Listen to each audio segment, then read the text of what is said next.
everyone, my name is Fatima and welcome back to Talks with Tima, where I talk about anything and everything because I'm bored. Because I'm bored. Oh my gosh, I hope you guys could hear that. Let's fix my mic. Okay, let's try that again. Hello everyone. Hi, thank you for joining me on this glorious Friday morning, almost afternoon now. Um, what in the world, y'all? I tried to record this video and it just didn't record. So thank you for that. I've been trying to talk about this topic 3 times today. So maybe I'm not meant to talk about it. Maybe that's what the universe is telling me. So all I'm going to say is if you're committing fraud as a reality TV star, why go on TV? Why are you showing off your excess wealth? If you're committing fraud, have we not learned our lesson yet? Have we not learned our lesson yet? I'm so sad by this Wendy news. I can't even, I actually liked Wendy. Mind you, I'm not the most avid Potomac watcher, but I keep up with Potomac. I was like, Karen girl, why are you driving drunk? What are we doing? Let's do better. But I'm just like, I'm saddened. I'm not surprised. I am shocked because I'm like, you are a whole doctor, worked at John Hopkins. You're on a TV show that's doing really well, actually, and you're committing fraud. You and your husband both? Yeah. Yeah. I'm just like, at this stage, I'm not surprised by any housewife who gets busted for fraud. I'm just not. But it just never made sense to me why you, as a fraudster, as a scammer, would join a reality TV show where you're showing off excess wealth when you know that there have been previous housewives who have been busted for showing off excess wealth because they are committing fraud. So to that I say, just do better. Just do better. I can't even. I can't. I actually can't. Also, does anyone here watch Matlock, by the way? I kind of watch it. Not really. I started season 1 and I'm almost done season 1, but then I just never finished it. One thing about me, it takes me a while to finish shows. I can take years to finish a show. That's just me. I'll get super into a show and then I'll just stop being interested in it. And I'm like, I don't want to watch this anymore. And then I'll come back to it 5 years later and finish the show. So I have not finished season 1. However, I was on Instagram last night and I saw one of the stars of Matlock, Leah. She posted this story and I was like, this is really cryptic and weird. Why? Why? And then I searched her name on Google and it turns out her co-star, the one that she filmed the majority of the show with, specifically, was fired for sexual assault. So this all happened within a span of a week. Let me pull up the article just to make sure I'm getting my facts right.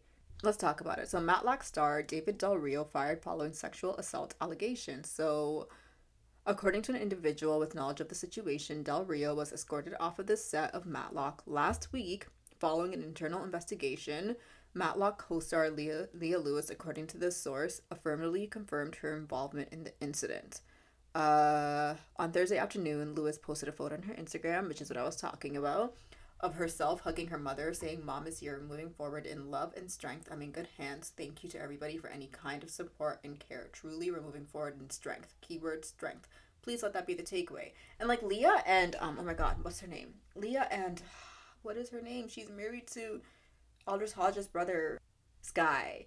Leah and Sky are probably the only 2 people from Matlock that I follow, and I followed Sky because she was in Sabrina and really loved her there. It's actually why I started watching Matlock, because I was really excited to see her do some more work, and I started liking the show as well.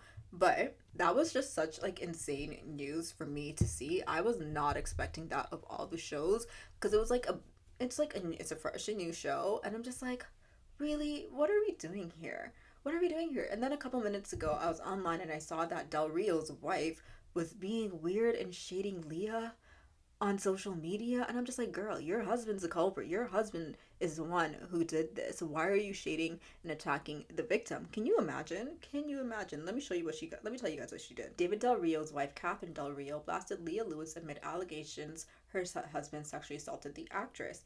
Catherine posted a close-up photo of Lewis's face on Instagram stories on Thursday, writing, "This is the most disturbing human I've ever met. Are you out of your mind?" 34-year-old also mocks Lewis's statement about the scandal, sharing the exact same thing with her followers. So like I said, Leah posted that photo of her and her mom saying, "Mom is here, things are gonna be all right." And Del Rio's wife posted the exact same thing with her mom, and I'm just like, your husband is the one who did this. Your husband is the one who blew up your entire life, his entire life. Y'all have a newborn child, and he decided to sexually assault someone and then get fired because what he did was so egregious that the internal investigation took a week for them to see it and resolve that, yeah, he is the culprit and Leah is the victim. Deal with your husband and leave that poor girl alone. That actually makes me so sick. I cannot stand bird behavior. Ooh, I hate bird behavior. If you're gonna be mad at someone, be mad at your husband. If he blew up your entire life, go divorce him. I don't know. It's his fault. Tell him to keep his hands to himself. I'm not gonna speculate anymore because again, I don't know what happened. And like Leah said, we're moving forward with strength. I just like people who blow up their entire lives like that. I'm like, how disgusting are you? It's giving when Columbus Short was fired from Scandal after, he decided to be a terrible human as well and assault somebody. And I'm just like, you really could have had it all, but you just couldn't help yourself. You just couldn't help yourself. And I think that's so gross. And Del Rio's wife, you're so gross for that also. Go divorce your husband and leave that girl alone and leave us alone too while you're at it. Like, you're nasty. I don't like that behavior. That's gross behavior. I hate it. Ooh, I hate it so bad. I'm really happy that Leah obviously seems to have the support, great support from her family and her castmates, and also CBS for them to take it so seriously and escort him off the minute they found out, and also fire him and do their internal investigation. This is a quick turnaround time, so whatever he did was really bad. And it was really bad. He either admitted to it, there were witnesses, there was camera, whatever it was. It was bad enough for them to let him go expeditiously, and more TV shows and more accusations need to be taken seriously like that, really and truly. I am curious to see how they're going to write his character off of the show. He wasn't like a main character; he was a secondary character, as was Leah. So I am curious to see what they're gonna do with him, with his character going forward. They're probably just gonna write him off, like as in like move firms, or they're gonna kill him off, whichever comes first. TV shows are so quick with that. They bring them off like in passing really quick, and they're like, okay, goodbye. Um, but yeah, that's such a shame. Truly, like, truly such a shame. I really want to talk about. Sorry, my brain keeps going back to Wendy and Eddie because I'm just like, wow, you really did that, Wendy. Karen just got out of jail, and Potomac. And I thought the biggest conversation point of Potomac was going to be Karen getting out of jail, her DUI, but no, ma'am, Wendy, you took the cake with that one. That's so embarrassing. Really and truly, don't do fraud, y'all. Don't do fraud. If you're going to do fraud, don't go on a TV show like Real Housewives where people have been busted for doing fraud, especially if you're showing off your ex's wealth. And it's like, people are going to start questioning, where are you getting that money from? Jen Shaw? Just saying. Okay, let's move on because I've tried to record this video like 3 times now, and this video does not want to be recorded, clearly. But I really want to talk about Adele because her name has been brought up recently, not on even her own end, because people just can't leave her alone. Adele is my girl.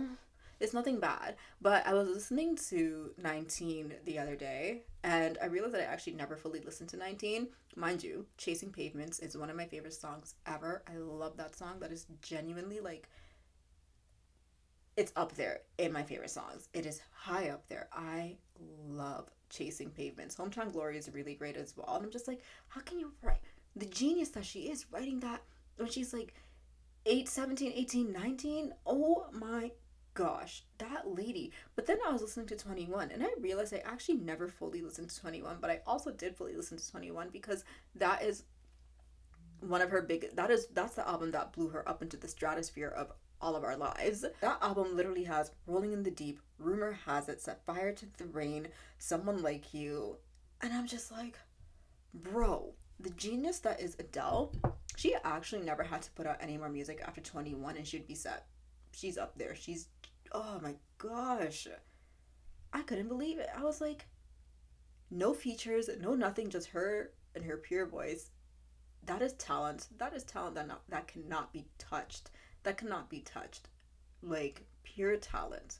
Pure talent. And it makes me think, I'm like, I'm kind of upset that I'm like, I grew up at the streaming age in the sense that like I remember being younger and like going to like HMV and looking at albums and wanting to buy them, but like I was so young, I wasn't working, I didn't have a job, I was like 10, 11, 12 years old, and now that I'm old enough to afford this stuff, we live in the age of streaming. And I'm like, it was so magical. Like, remember like you used to watch the TV shows and then you'd see like there people, artists dropping new albums and people were waiting in lines to go buy the albums.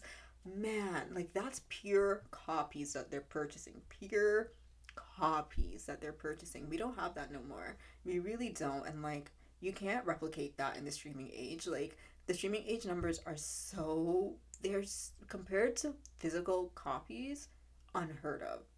Like, it's just ridiculous. But I just say that to say that Adele is so freaking talented. I honestly, like, 25 and 30 are good albums, but 21 is up there for me. Like, 21 is the album of Adele for me, really and truly. It's the Adele album for me. Chasing Pavements, I think, is, she has so many great songs. Chasing Pavements is the Adele song for me. Photograph is also, is it called Photograph? Or When We Were Young? I'm so silly. When We Were Young is another great song for me that I really love. And like, the reason I've been thinking so much about Adele is not even just because her name was being brought up in the charts recently, but because it's fall, and Adele low-key gives me fall vibes. Like, and I think of Adele, I think of ha ha ha. And what I mean by that is not to compare her to Twilight, because she is just everything, but it's just like the somber vibes of her music. It reminds me of gray clouds. It reminds me of crisp, cold air, crunchy leaves. It just reminds me of fall. And maybe because when I first heard Adele, it was during the fall. I think the first Adele song I might have heard was Rolling in the Deep. I think the first song a lot of us of hers heard was Rolling in the Deep, and that was definitely in the fall, because I remember being in like ninth grade hearing it, and I was like, wow, this is a great song. But I just, and I hate the cold, by the way. I really hate the cold. So I don't know if that part about fall, but I'm just like, it just gives me like that really nice nostalgic vibe. Also, I'm really biased towards fall because my birthday's in the fall, but that's not the point of this conversation. And, but really, like, maybe I'm just in a nostalgic mood, y'all, because I've been thinking about X Factor recently, and that's because I started watching The Voice. This new season of The Voice. Mind you, I'm not a voice watcher. I've never been a voice watcher. I only started watching the auditions of The Voice over the past maybe 2-3 years, and I like the audition process. I think it's really fun. I like the fact that they don't have like, they don't embarrass people who are auditioning on it. So I recently started watching this new season, and maybe I'll see it through for once. I've never finished a Voice season. I don't know any Voice winners, but I think maybe this year I'll give it a chance and see it through. We'll see. If I see it through, I'll talk about it on this channel. But I was watching The Voice, and it reminded me about how, like, back when X Factor was on TV, this October, November was like peak X Factor time. Like, do you guys remember when Psycho Records would make their artists drop music, their singles and their albums in like November? Like, I remember Little Mix always had the November drops, One Direction as well. I'm pretty sure Fifth Harmony as well. And like, it just always gives me that like vibe whenever I think of fall and X Factor. And I'm just like, wow, what an era. X Factor really had a great run, and it actually produced really great artists. Like, we've had some great artists come off of X Factor. It just sucks that Simon Cowell is so evil. So evil. So evil. Ooh, that evil man.